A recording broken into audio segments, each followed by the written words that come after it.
NANI? NANI?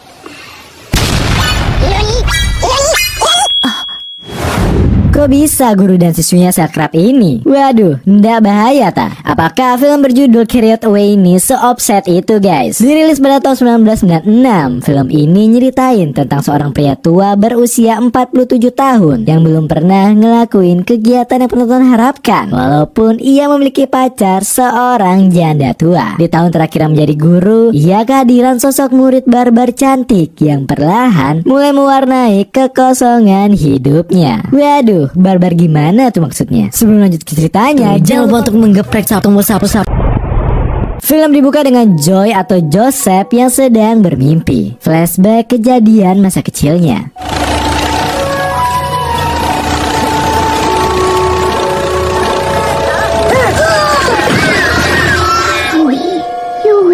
Yang bikin salah satu kakinya jadi pincang. Kemudian pria itu pun dibangunkan oleh ibunya. Di sini kita bisa melihat kalau Joseph ini hanya tinggal berdua dengan ibunya, yang berarti di umur 47 tahun ia belum menikah. Joseph pun langsung bangun dan bersiap buat kerja, di mana dia bekerja mengurus kandang kuda dan sekaligus menjadi guru SMA di desa itu.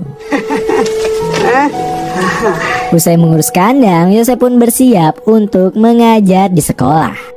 Joseph punya pacar yang juga seorang guru yang udah lama menjanda dengan satu anak laki-lakinya. Ia bernama Rosiali. Not in this lifetime. Have a good one. You too. Di suatu kelas, Joseph memberitahu murid-muridnya tentang dirinya yang bakal pensiun pada akhir semester ini. Tiba-tiba Next week. terdapat satu siswi baru yang masuk ke kelasnya. Siswi cantik itu bernama Catherine. Karena parasnya sangat wadidaw, Catherine dengan mudah memikat orang-orang yang ada di kelas itu, termasuk Robert, anak dari Rosiali. Malam harinya, Joseph pun ngapel di rumah Rosiali sambil membuat dokumen sekolah bersama. Di sana juga terdapat ibu dan anak Rosiali yang hendak beristirahat.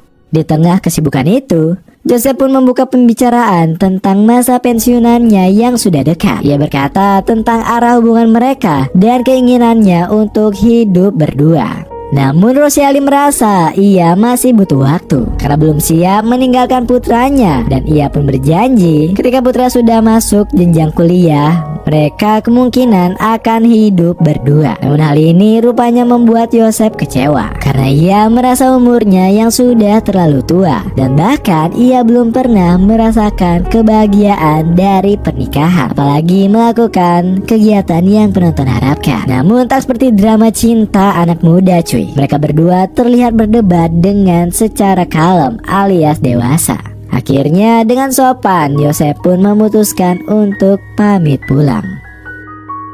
Keesokan harinya, setelah pulang sekolah, terlihat Catherine, siswi baru, duduk bersama Robert, putra dari Rosiali. Catherine pun bertanya tentang ayahnya yang sekarang berada di mana. Robert menjawab jika ayahnya telah gugur dari peperangan di Korea, alias Robert kini menjadi anak yatim. Di saat bersamaan, terlihat Joseph bersama Rosiali. Catherine lagi-lagi bertanya apakah Pak Joseph itu adalah ayah tirinya. Robert pun cuma bilang, No, it's just screw my mother's on. Kemudian Robert pun pulang bersama ibu dan Pak Joseph. Ketika Joseph berada di rumah, datanglah seorang pensiunan mayor, tetangga baru dari Joseph bersama putrinya, yang ternyata adalah siswi baru yang bernama Catherine. Maksud kedatangan mereka untuk menitipkan kuda kesayangannya karena si mayor akhir-akhir ini sangat sibuk dan jarang di rumah. Si mayor menawarkan bayaran yang cukup besar. Hal ini tentunya langsung disetujui dengan baik oleh si Joseph. Terlihat juga raut wajah senang dari Catherine. Ia pun langsung membawa kuda itu ke kandangnya. Dan si mayor yang punya urusan lain meninggalkan putrinya bersama Joseph.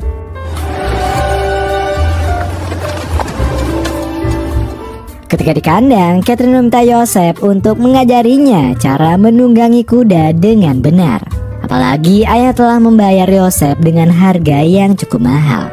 Dengan senang hati, Joseph pun bersedia untuk mengajarkannya Bahkan Catherine dapat dengan bebas untuk masuk dan membawa kunci kandangnya.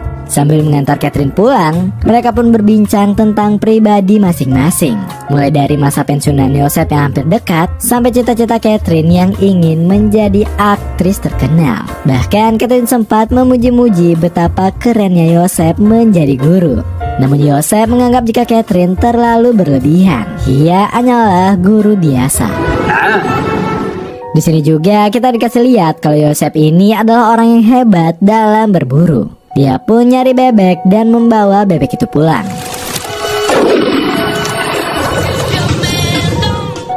Sampai di rumah, terdapat seorang dokter yang lagi mengobrol dan habis memberikan obat untuk ibunya Yosef. Si dokter pun bertanya kepada Yosef apakah ia sudah bertemu Mayor, karena waktu lalu Mayor sempat menanyakan tentang dirinya. Yosef pun menjelaskan kalau mereka sudah melakukan kerjasama titip kuda. Dengan nada bercanda, si dokter bertanya apakah ia tak tertarik dengan putri Mayor yang cantik itu. Yosef pun menjawab kalau urusan mereka itu murni urusan bisnis semata. Apalagi putri Mayor juga muridnya di sekolah. Setelah itu Yosef pun mengantar si dokter yang hendak pulang. Ia bertanya tentang kondisi ibunya saat ini. Menurut si dokter, ibu dari Yosef kondisinya semakin memburuk. Umurnya hanya tinggal setengah tahun lagi, atau mungkin lebih cepat dari itu.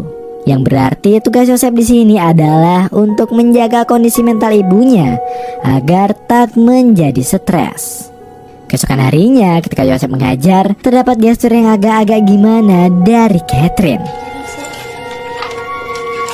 menunjukkan ketertarikan khusus terhadap Yosef. Waduh, sepulang Yosef dari mengajar, sesampai di kandang, ia pun terkejut mendapati pintu kandang yang tak terkunci. Awalnya ia tak melihat orang di sana dan mencoba untuk naik ke atas loteng kandang.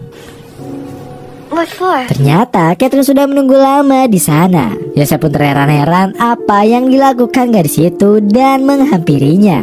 Saat itu tiba-tiba suasana menjadi hening. Yosef pun terlihat sangat canggung untuk menatap mata dari Catherine. Entah gejolak-gejolak apa yang sedang merasukinya. Di tengah keheningan itu, Catherine dengan spontan ngekode dan bilang kalau di loteng ini orang-orang biasanya jarang kemari, jadi aman-aman aja. Loh, aman-aman apaan tuh? Kalau kalian nangkap atau enggak sih maksud dari kata aman tadi? Komen di bawah guys. Yang bener gua doain jadi kaya mendadak. Sudah? Nah, sebagai laki-laki konvensional pada umumnya, Yosef pun nangkep maksud dan tujuan pernyataan Catherine tadi. Namun karena Yosef yang gak punya pengalaman lebih untuk urusan yang aneh-aneh, ia hanya terdiam kaku kayak mangga belum matang. Catherine yang jiwa muda sangat mengejolak itu pun tiba-tiba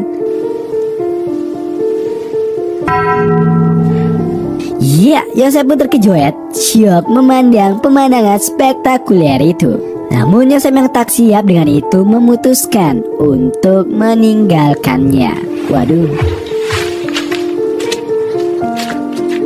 Namun ketika hendak balik, ia seolah-olah mendapatkan bisikan-bisikan syaitan yang mengatakan, Boleh kalian? Jangan deh ya. Sebelum lanjut, komen di bawah kira-kira aku bakal balik ke kandang atau istighfar pergi ninggalin Catherine. Pause video ini dan komen di bawah guys. Jangan curang ya. Sudah, oke lanjut Bang Aswin. Seketika ia pun berpindah haluan dan memutuskan untuk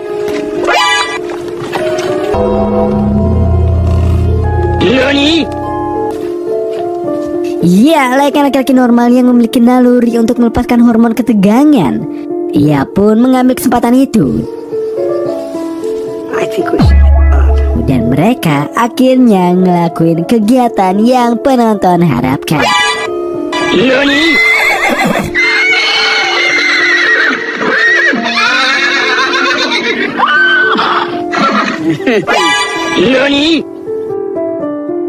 Keesokan harinya, Yosef dan Rosyali sedang nongkrong di bar dan ditemani minuman haram. Waduh, kalau di negara Wakanda plus 26 para guru mana berani kayak gini.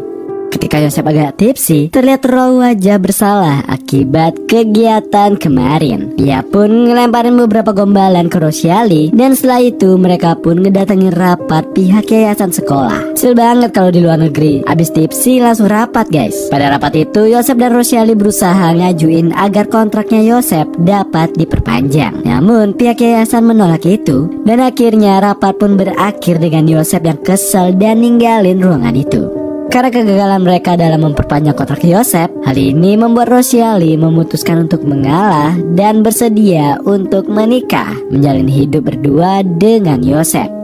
Malam harinya, Rosiali memutuskan untuk menginap di rumah Yosef. Gladi-gladi gitu. Awalnya suasana begitu hangat, namun semua berubah karena Yosef salah ngomong. Ia berkata kalau sebentar lagi ia akan membuat Rosiali bahagia karena dapat menggantikan peran almarhum suaminya. Namun hal ini justru malah membuat Rosiali jadi nggak nyaman dan langsung pulang gitu aja.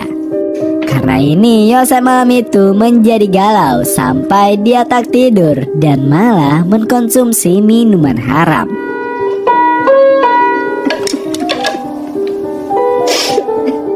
Pagi harinya Yosef berniat untuk mengecek kandang. Tak lama setelah itu datanglah si dokter dan memberikannya senapan. Karena menurut si dokter Yosef ini jago dalam berburu dan dia juga sudah jarang berburu. Yosef yang senang dengan senapan itu langsung mencobanya dan hendak pergi ke hutan. Di tengah jalan, Yosef mendapati seekor serigala. Ketika hendak mengambil senapannya,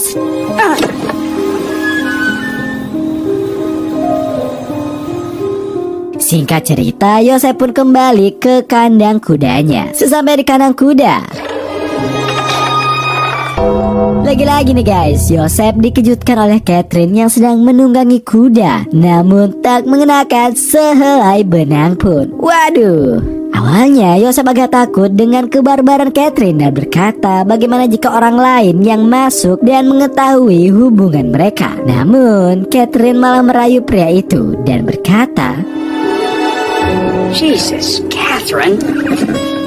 You like it? dan sudah jelas Yosef memikirkan udah melayang-layang kemana-mana. Akhirnya melakukan kegiatan yang penonton harapkan.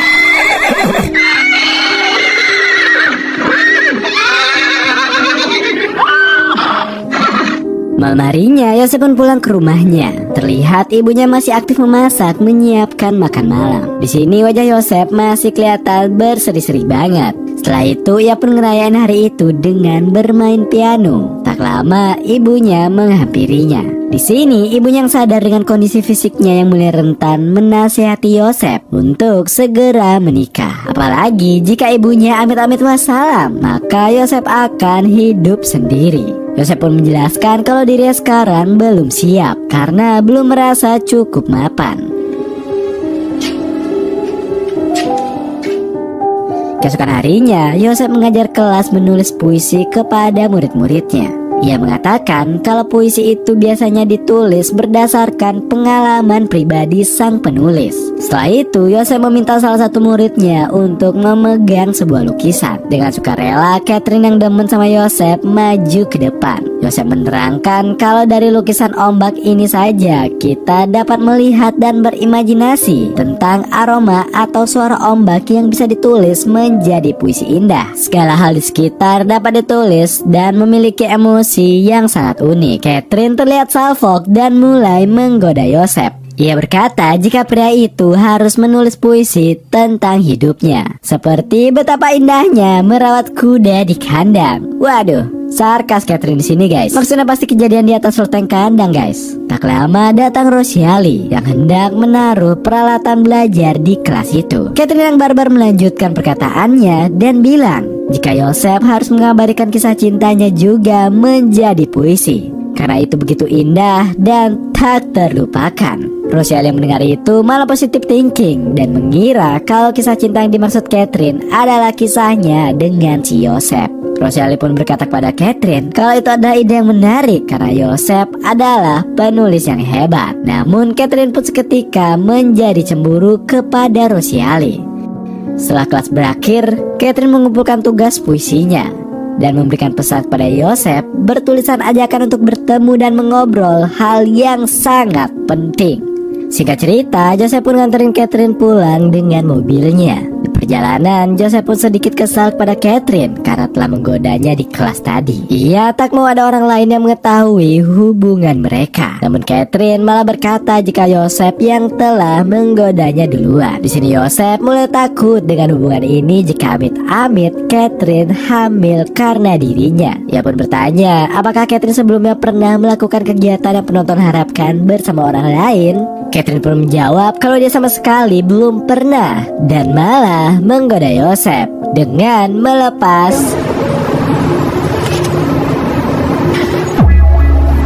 Joseph yang udah geram dengan tingkahnya Catherine langsung membentaknya dan menyuruhnya untuk to the point. Maksud dari ngobrolin hal penting tadi. Di sini Catherine pun akhirnya mengaku jika sekarang dirinya telah hamil. Waduh.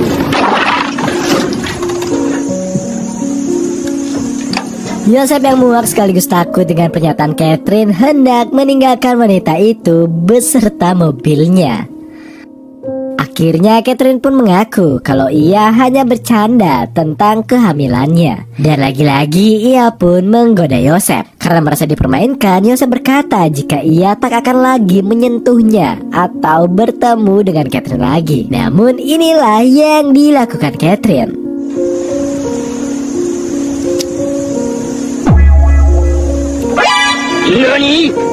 Ya, bagian meludah menghadap ke atas, Joseph akhirnya terkena ludahnya sendiri. Layaknya laki-laki konvensional pada umumnya, Joseph yang terpancing dengan itu semua mengakhiri itu di loteng kandang kuda. Dan jelas dengan melakukan kegiatan yang penonton harapkan. Waduh.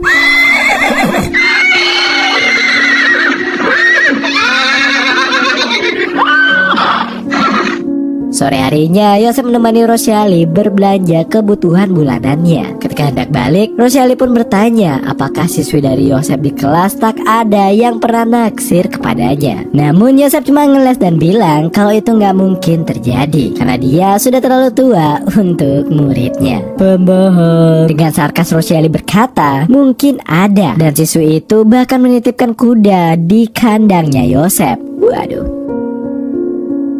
Keesokan subuhnya, ketika Joseph masih tertidur, tiba-tiba datanglah seorang pria misterius mengetuk pintu rumahnya.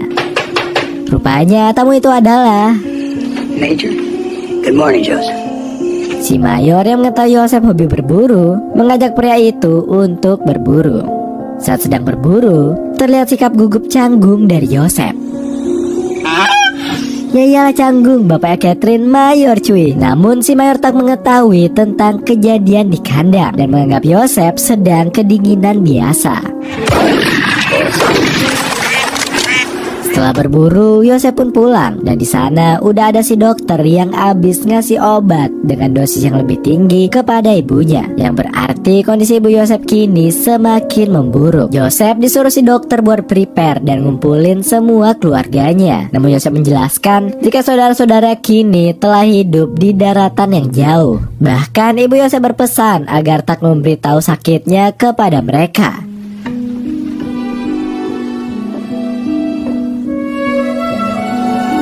Kemudian Joseph pun melanjutkan aktivitasnya untuk mengurus kandangnya. Tak lama datanglah Catherine dan menawarkan Joseph minum minuman haram. Waduh, namun Joseph masih kepikiran dengan kondisi ibunya menolak itu. Lagi-lagi guys, Catherine kembali merayu pria itu.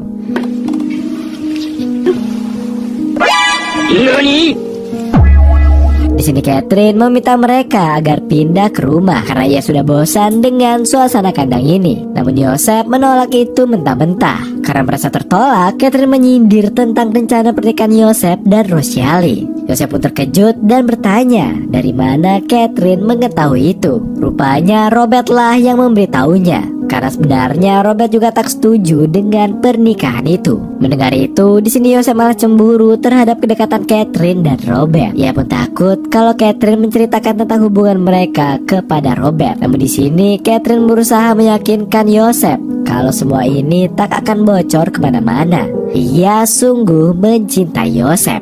Dan percakapan itu pun ditutup dengan kegiatan yang penonton harapkan. Ya, I promise you.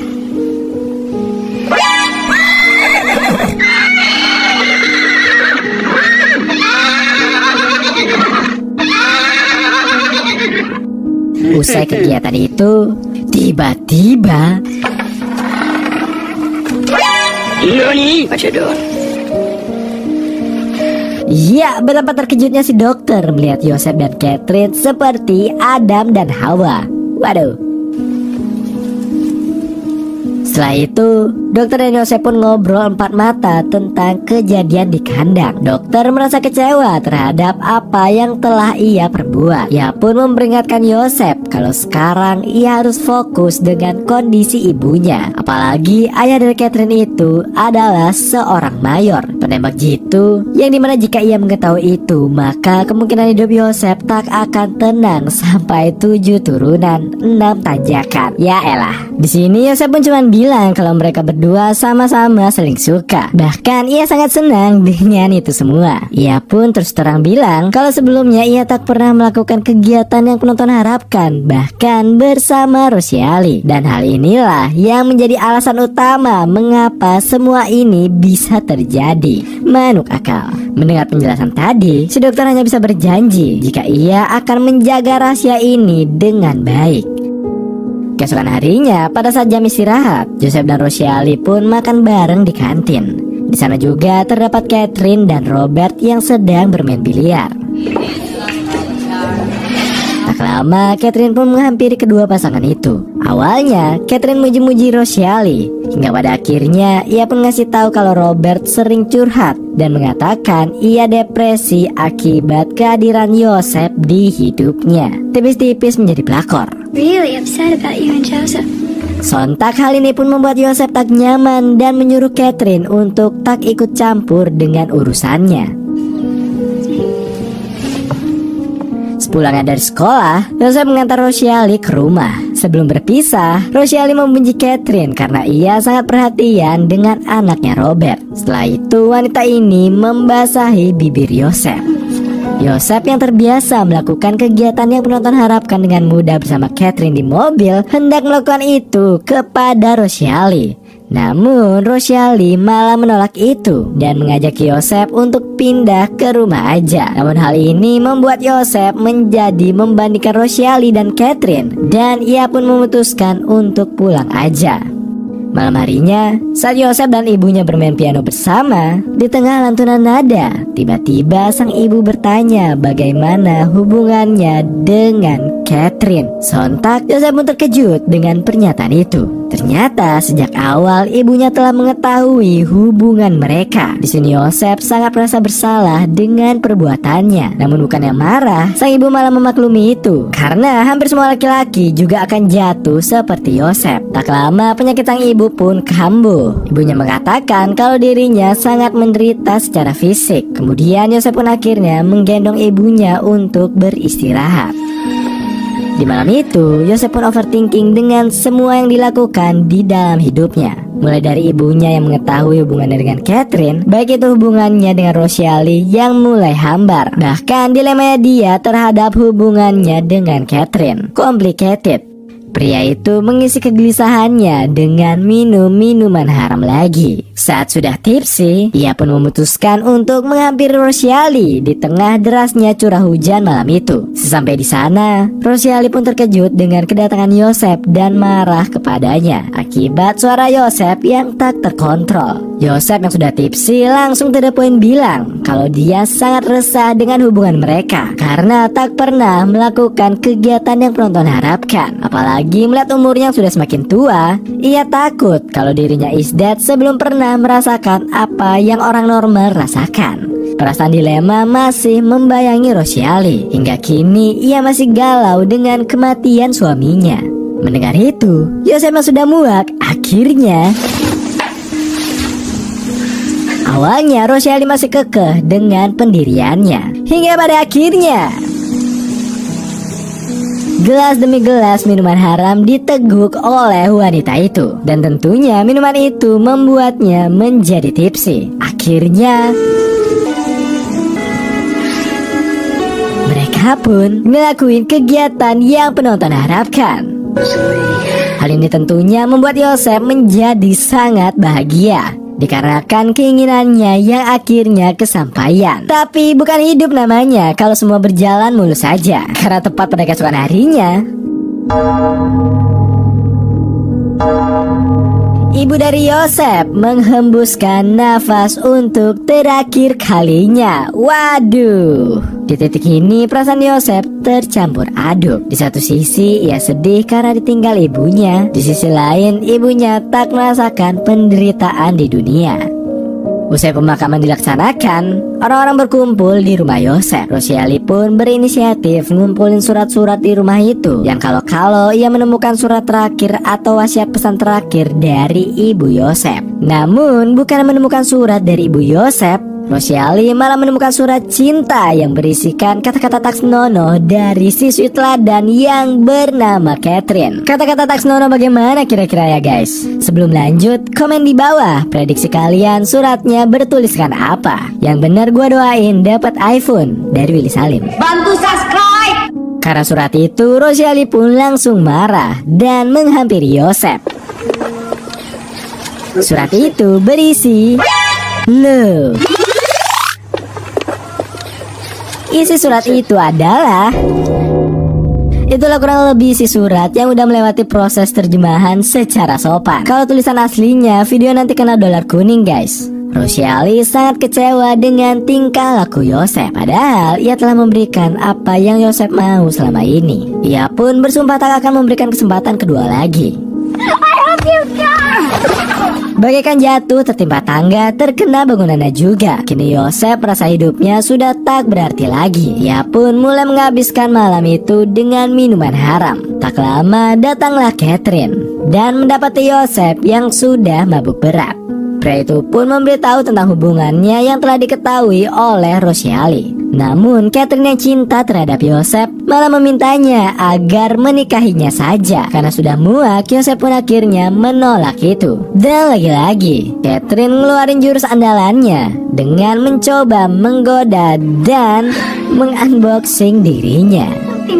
Di momen menegangkan itu, Yosef pun bingung entah mengikuti si hati atau pikirannya. Karena satu persatu yang ada di hidupnya perlahan mulai menghilang. Ia pun menolak itu semua, meninggalkan Catherine dan pergi ke rumah Rosiali.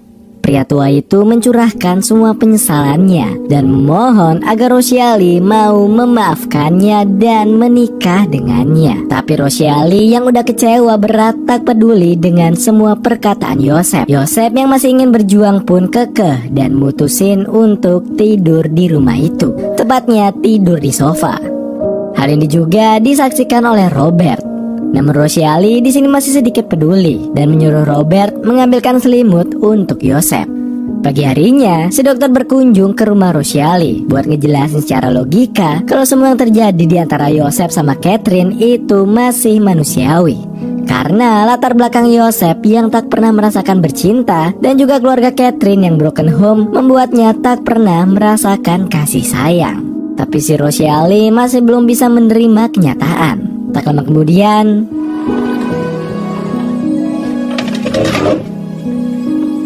Yosef pun akhirnya pergi tanpa pamitan. Akhirnya Yosef pun menerima keadaan dan mulai mengajar seperti biasa. Setelah pelajaran selesai, Yosef pun meminta waktu buat ngobrol sama Robert. Yosef pun bertanya apa yang ia harus lakukan agar bisa menjadi ayah yang baik untuknya. Robert pun bilang kalau itu jelas enggak mungkin, karena ayah dari Robert adalah orang yang memiliki prestasi dan juara dalam berbagai hal. Mendengar itu, Yosef pun akhirnya mengaku jika dahulu dirinya adalah sahabat dari ayahnya. Yosef menjelaskan kalau pernyataan Robert tentang ayahnya yang pandai dalam segala hal itu benar adanya. Saat ia berumur 19 tahun, Yosef udah naksir dengan Rosiali. Namun ia memilih untuk memendam perasaan itu dan membiarkan ayah Robert mendekati Rosiali. Karena menurutnya Rosiali akan bahagia jika hidup bersama orang yang tepat. Mendengar itu, Robert pun jadi sedih dan mulai bersimpati kepada Yosef. Ia pun memberitahu jika Mayor telah mengetahui hubungannya bersama putrinya dan menyuruh Yosef untuk berjaga-jaga. Hal ini membuat Yosef menjadi paranoid. Ketika di rumah, ia pun berjaga-jaga dengan membawa senapan. Kalau amit-amit si Mayor menyerangnya dengan senapan juga. Ia menunggu di loteng hingga larut malam. Dan benar aja, si Mayor akhirnya datang ke sana. Namun ternyata Mayor adalah orang yang sangat open-minded. Ia dengan santai membicarakan tentang hubungan Yosef dengan putrinya sambil didampingi oleh istrinya. Di sini si Mayor hanya menyampaikan keinginan si Catherine yang mau menikah dengan Yosef. Namun Yosef menolak itu secara sopan dan mengatakan jika dirinya sudah terlalu tua untuk menikah dengan Catherine. Berbeda dengan si Mayor, istrinya malah gak terima dengan pernyataan Yosef. Si Mayor akhirnya mengalah dan mengajak istrinya untuk pulang. Tak lama kemudian datanglah Catherine yang mengetahui jika Yosef menolak untuk menikah dengannya. Ia pun sangat kecewa dan marah kepada Yosef. Yosef menjelaskan kalau Catherine ini masih muda dan masih banyak pria muda yang lebih pantas. Tak lupa Yosef juga mengucapkan terima kasih atas semua kenangan manis yang telah mereka lalui. Awalnya Catherine kekeh dan rela menjadi selingan bagi Yosef. Namun karena Yosef yang tak tergoda dengan tawaran itu pun, di sini Catherine pun akhirnya menyerah dan berusaha untuk ikhlas. Namun apesnya, ya, rasa sakit hati Catherine membuat segel itu membakar kandang kuda kesayangan Yosef. Dan hal ini tentunya meludas hanguskan aset milik Yosef.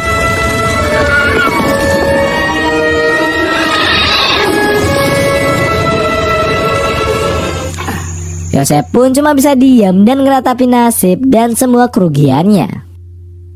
Pagi harinya Yosef pun terbangun dan ngeliat sisa dari kandangnya yang udah hangus terbakar. Ia pun langsung berinisiatif untuk mengambil semua tabungannya dan berniat membeli rumah idamannya bersama Rosiali dulu. Setiba di rumah itu, terdapat Rosiali yang duduk sendirian di sana. Rupanya Rosiali telah mengetahui tentang kebakaran kandang Yosef dan turut prihatin dengan itu semua. Di sini Yosef kembali meminta maaf karena telah mengecewakan Rosiali. Melihat Yosef yang telah terkena azab, Rosiali pun akhirnya luluh dan memberikan kesempatan kedua untuk Yosef. Mereka pun memulai semua lagi dari awal. Dan film pun ditutup dengan Yosef dan Rosiali yang mulai menerima satu sama lain. Dan film pun berakhir. Gua Aswin, ending yang sangat sopan.